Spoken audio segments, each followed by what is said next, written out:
सभी को राम राम जी, सनातन धर्म की जय और सभी को साधुवाद। आप लोगों का मैं एक बार फिर से स्वागत करता हूं जेके मीडिया पर।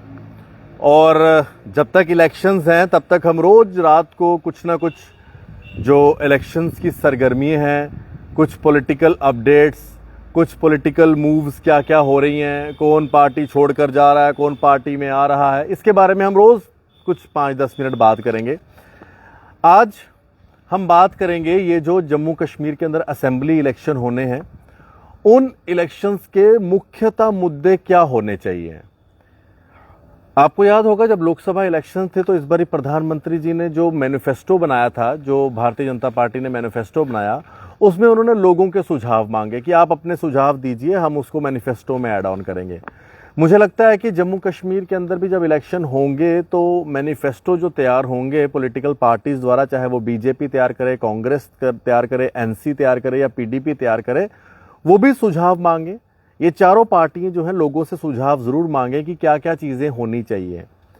फिलहाल मुख्यतः अगर बात करें तो जो इलेक्शंस शुरू होने हैं वो शुरू होने हैं जी 18 सितंबर को, यानी कि 3 फेज में इलेक्शन होने हैं। और पहला फेज 18 सितंबर को है, दूसरा फेज 25 सितंबर को है, तीसरा फेज जो है वो 1 अक्टूबर को है, और उसके बाद 4 अक्टूबर को आएगा रिजल्ट काउंटिंग।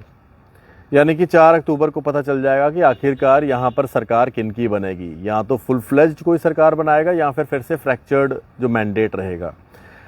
अब इश्यूज क्या होने चाहिए, यानी कि इलेक्शंस में तो सभी लोग आएंगे, नेता वोट मांगेंगे, जी आइए हमें वोट दीजिए, वो भी आएंगे जो कभी नज़र ना आए हो।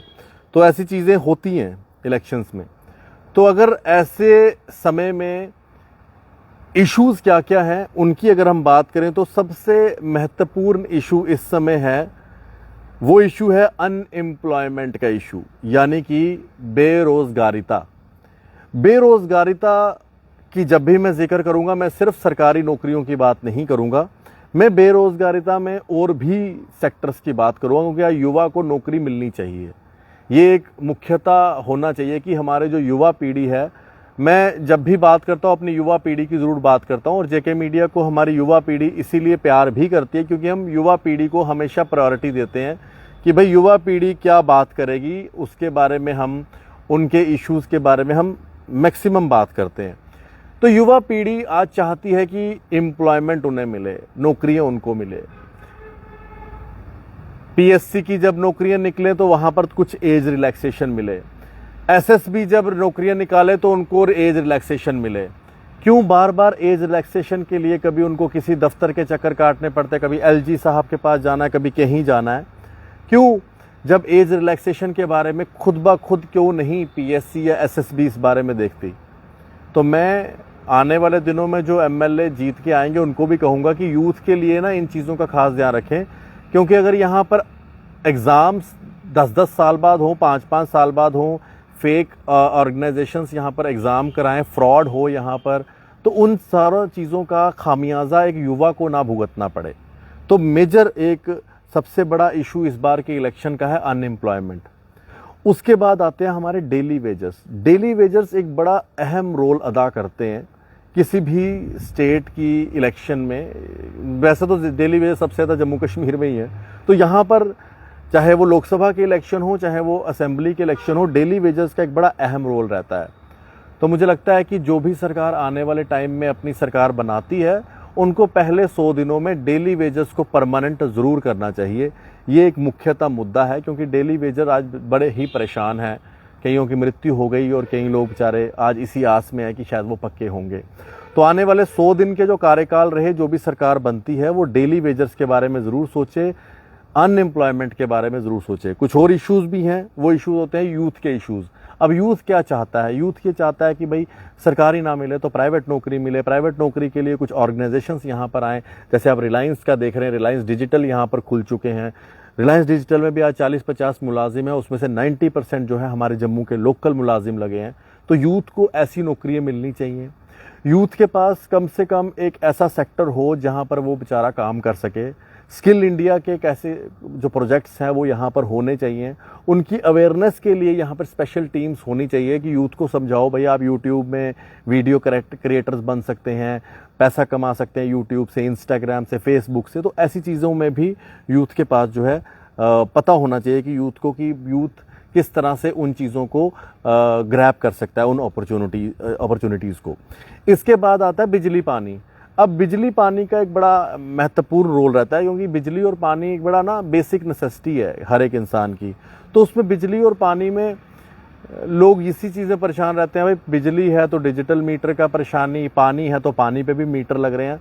तो इनके ऊपर भी मुझे लगता है कि अगर सरकार बनती है तो सरकार बनने के बाद बिजली और पानी के ऊपर भी थोड़ा सा ध्यान दिया जाए कि ये तो बेसिक नेसेसिटीज़ हैं और ये चीज़ें तो जितना हो सके, मैं फ्री बिल्कुल नहीं कह रहा, मैं यहाँ पर वो केजरीवाल मॉडल की बिल्कुल बात नहीं कर रहा, मैं बिल्कुल उसके एंटी हूँ।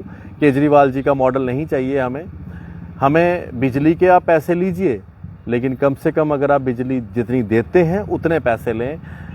अगर यहाँ पर लगातार कंटेनमेंट या लगातार बिजली के कट्स होते हैं तो आप बिजली के पैसे उनसे लगातार बड़े बड़े बिल उनको ना थमा दें, तो उतना पैसा लें जितना आप बिजली देते हैं। और प्लस जम्मू में गर्मियों में लोगों को बिजली मिलनी चाहिए, तो ये एक बड़ा अहम चीज़ है।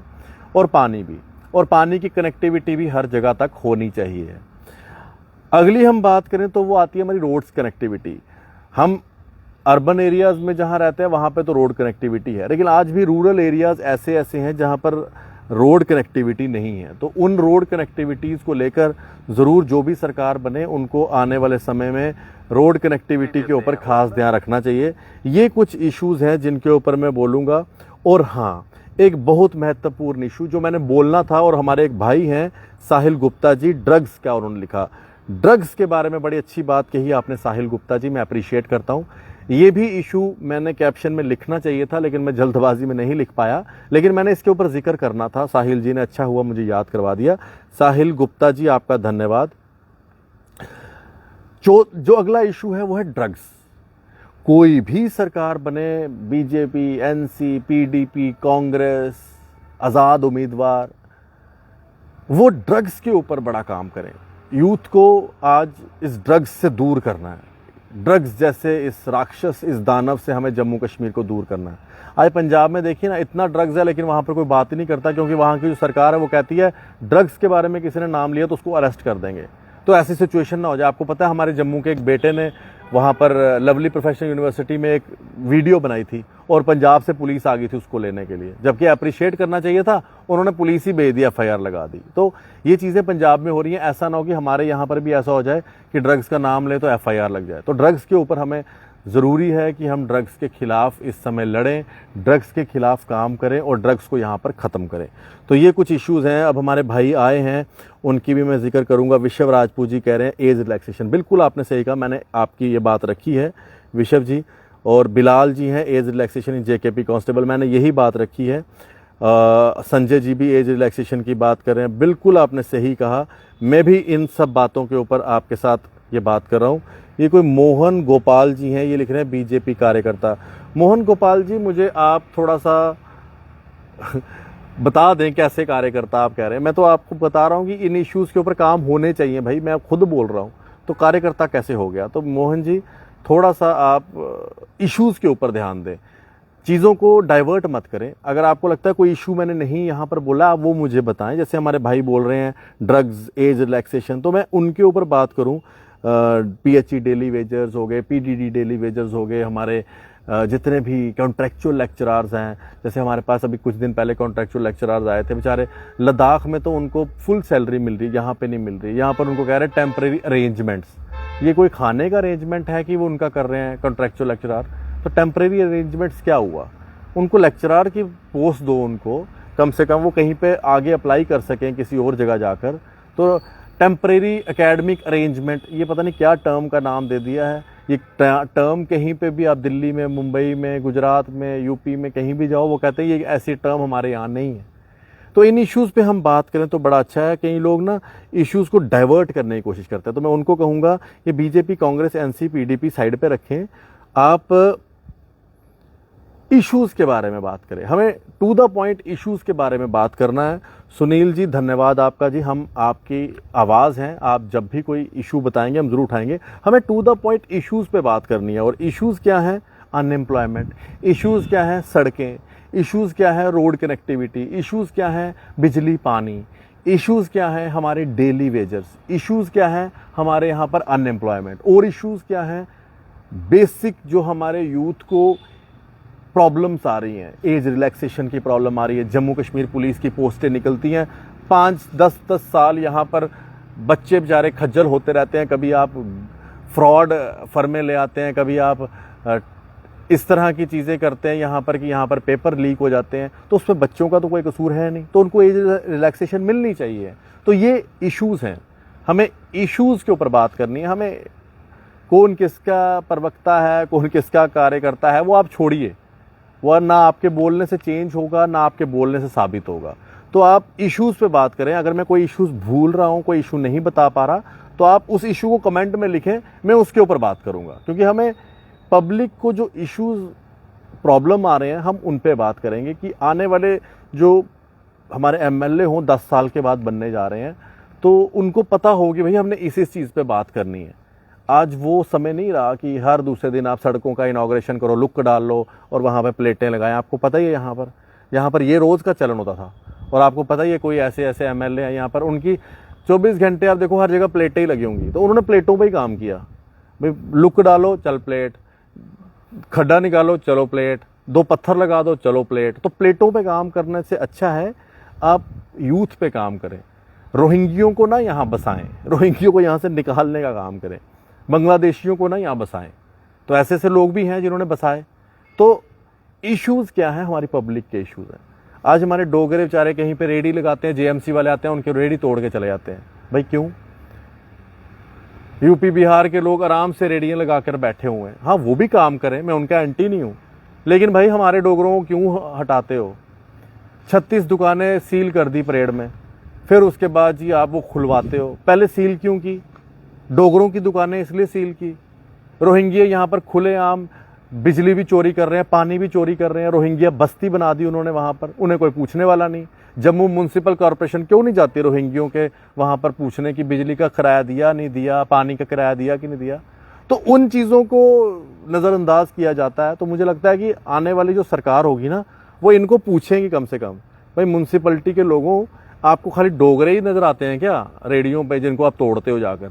या जीएमसी खाली वो 36 दुकानें ही हमारे जम्मू के डोगरों की बंद करने जाती है? रोहिंग्या भी तो हैं यहाँ बसे हुए, वो तो आराम से, आप कभी देखिएगा बठिंडी में ऊपर जाइएगा जहाँ पे रोहिंग्या बस्ती है, पूरी अंदर मार्केट लगाई है, पूरी मार्केट आराम से खाना शाना बेच रहे हैं, मज़े कर रहे हैं वहाँ पर। हमारे डोगरों को बेचारों को यहाँ पर या तो रेडी नहीं लगाने थे, लगाते हैं तो कोई सामान लेने नहीं आता। ये हालत है। तो हम इश्यूज़ पे बात करेंगे रोज़ाना, रोज़ रात शाम को 11 बजे। तो ये हमारी स्पेशल वीडियो रहेगी इलेक्शंस के दिनों तक। क्या क्या रहा इलेक्शंस को लेकर, क्या क्या हलचल हो रही है रोज़ाना, हम उस पर बात करेंगे। धन्यवाद। आप भी कुछ इश्यूज़ हो तो मुझे बताइएगा, मेरे को SMS कर सकते हैं आप 9419391050 पर। मैं उन इश्यूज़ को आप तक, आपके माध्यम से हम उसको वीडियो बनाकर सोशल मीडिया पर प्रेजेंट करेंगे। तब तक के लिए राम राम जी, सनातन धर्म की जय।